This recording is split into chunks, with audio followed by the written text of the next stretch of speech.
English बहुत important है और इसकी वजह से आप कहीं ना कहीं थोड़े पीछे रह जाते हैं, ये तो मैं जानती थी, पर मैं ये नहीं जानती थी कि इसकी वजह से आपको पीछे रहने के लिए मजबूर किया जाता है और आपको आगे ही नहीं बढ़ने दिया जाता है। जब ये बात मुझे समझ आई तो मैंने सो कॉल्ड सोसाइटी के पैरामीटर्स को तोड़कर खुद अपना नाम बनाया। हेलो एवरीवन, मेरा नाम है दिव्यांशी। मैं एक इंग्लिश टीचर, एक ब्लॉग राइटर, एक पोएट और 2 टाइम्स नेशनल रिकॉर्ड होल्डर।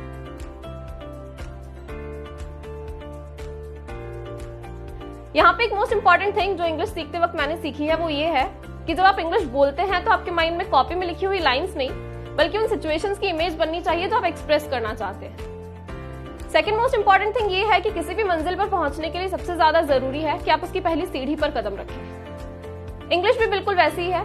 एक सेंटेंस की पहली सीढ़ी होते हैं वर्ड्स।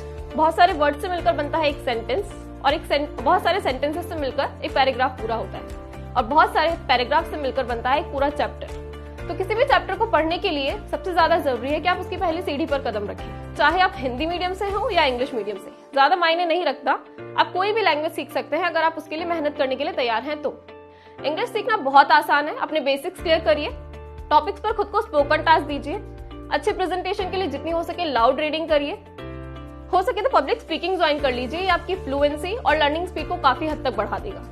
शुरुआत में अगर आप किसी चीज को कम शब्दों में बयान कर सकते हैं तो उसे ज्यादा शब्दों में बयान कीजिए। अब मैं आप सबको ये बताना चाहूंगी कि मैंने अपनी इंग्लिश एक्चुअल में इंप्रूव कैसे करी। जैसा कि मैंने आपको बताया कि मुझे काफी सारे सजेशंस मिलते थे, उनमें से एक सजेशन ये भी था कि आप इंग्लिश न्यूज़पेपर पढ़ना स्टार्ट कीजिए। मैंने शुरू किया। उनमें बहुत सारे वर्ड्स ऐसे होते थे जिनका मतलब मुझे पता नहीं होता था, तो मैंने उन वर्ड्स की अलग से एक कॉपी बनाई, उनका मतलब ढूंढना शुरू किया और ऐसा करते करते मेरी वोकैबुलरी पावर काफी इंक्रीज हो गई।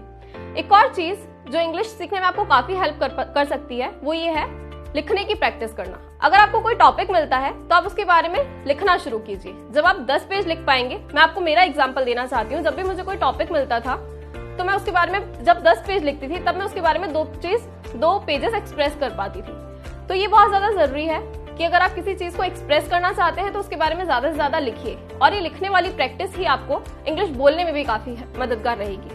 एक और गलतफहमी जो आपको इंग्लिश सीखते वक्त हो सकती है वो ये है कि जब आप इंग्लिश बोलेंगे तो लोग आपका मजाक बनाएंगे। अगर आपको भी ये गलतफहमी है तो मैं आपको एक एग्जांपल देना चाहूंगी, वो है आइजैक न्यूटन का।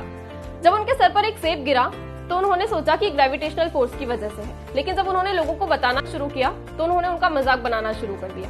लेकिन आज जब वो तीनों थ्योरीज दे चुके हैं तो हम जानते हैं आइजैक न्यूटन को, ना कि उन मजाक बनाने वालों को। वैसा ही आपके साथ भी होगा। अगर आप ये सोचेंगे कि मजाक आपका लोग बना रहे हैं और उसकी वजह से आप सीखेंगे नहीं, तो इससे आप इंग्लिश कभी नहीं सीख पाएंगे। लेकिन अगर जब आप इंग्लिश सीख लेंगे तो आप उन चीजों को याद नहीं करेंगे या उन लोगों को याद नहीं करेंगे जो आपका मजाक बनाते थे। आपके माइंड में सिर्फ यही रहेगा कि आपने कितनी मेहनत करी है और आज आप इंग्लिश बोल पा रहे हैं। आखिर में मैं आप सबसे यही कहना चाहूंगी, मन में पैशन रखिए, एक बड़ा सपना रखिए और इंग्लिश आपके हाथों में होगी। You don't get to choose how the circumstances will be, but you get to choose how you react to them. Turn your motivation into dedication, work like hell, know how bad you want it, and just make it happen.